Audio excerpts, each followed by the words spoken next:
Maybe some of you don't know that once upon a time, the Philippines is one of the most powerful countries in Asia when it comes in military forces. According to some research about the history of armed forces of the Philippines, the Philippines owned numerous number of fighter planes, jet fighter, attack helicopters, warships, a submarine chaser, war tanks, and one of the most advanced superweapons in Asia named Bongbong 1. So today in this video, we will talk about how powerful is the Philippine military forces during the President Marcos regime.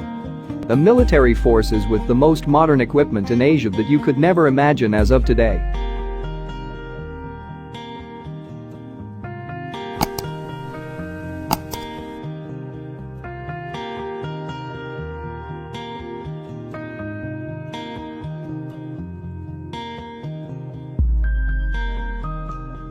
According to some research, only 3 countries around the world owned BOD F-8 fighter aircraft.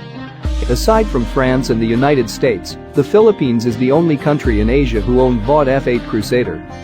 BOD F-8 Crusader is a carrier-based air superiority jet aircraft, gained fame during the Vietnam War in the 1970s by destroying 19 Vietnamese aircraft in an air-to-air combat during that war. During the Marcos regime, the Philippines acquired 35 units of BOD F-8 Crusader in 1977. However, these aircraft were destroyed during Mount Pinatubo eruption and never been replaced after the Marcos regime.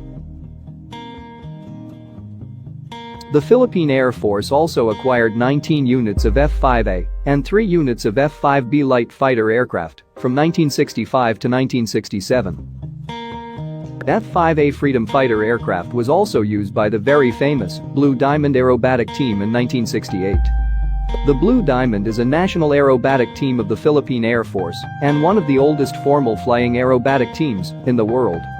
Every Independence Day, the Blue Diamond performed their aerobatic skills and techniques up in the sky to show the world-class talent of Air Force pilots in the Philippines. BRP Andres Bonifacio PF-7 is a Philippine Navy warship acquired by the Philippines in 1976. It was built by Lake Washington Shipyard in the United States and served as a lead ship in the Philippine Navy. BRP Gregorio del Pilar PF-8 is a Philippine Navy warship acquired by the Philippines in 1976. Just like the BRP Andres Bonifacio, it is one of the largest combat ship of the Philippine Navy during that time. BRP Diego Silang PF-9 and BRP Francisco de Gohort are the other warships acquired by the Philippines in 1976 and 1979.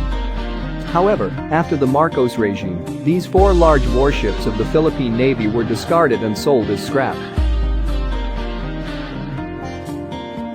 The Philippines also acquired 4 warship destroyer escorts. The BRP Iraha Lacandula PF-4 in 1976. The BRP Datu Kalanchao PS-76 in 1967. The BRP Datu Sikatuna PF-5 in 1976. And the BRP Iraha Humabun PF-6 in 1978.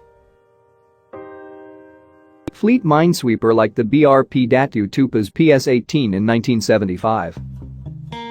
2 coastal minesweepers, the RPS Zambales and RPS Zamboanga del Norte in 1979. 2 minesweepers, the RPS Davao del Norte and RPS Davao del Sur in 1979. 2 submarine chasers, the BRP Nueva Vizcaya in 1968 and BRP Negros Oriental in 1976. 26 units of amphibious warfare vessels, where some of these units are still active until now. And a hospital ship, the RPS Hospital Nang Tulungan in 1975. During the President Marcos administration, the Philippine Army has a secret program named the Santa Barbara Project. A secret project where the Philippine Army is developing a locally made missile called Bongbong 1. The Bongbong 1 missile has a 12 kilometers firing range, and it was built by the Filipino scientists with the help of German engineers and scientists. From 1972 to 1980, these missiles were successfully tested 37 times in Caballo Island. On September 1975, after the successful launching of 4 Bongbong missiles, many people asked why is the Philippines making its own missile program. President Ferdinand Marcos then replied, "The defense of the Philippines cannot be left to alliance with other countries. We must assume that there will be contingencies where even the United States may not be ready to come to our assistance."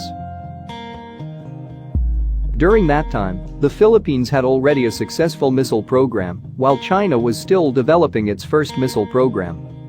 There's also a report that President Marcos had an underground submarine program together with his missile program. However, after President Marcos' regime, all of these military programs were disbanded and abandoned. According to some military and defense experts, if the past administrations supported these military projects, maybe the Philippines won't suffer from bullying today.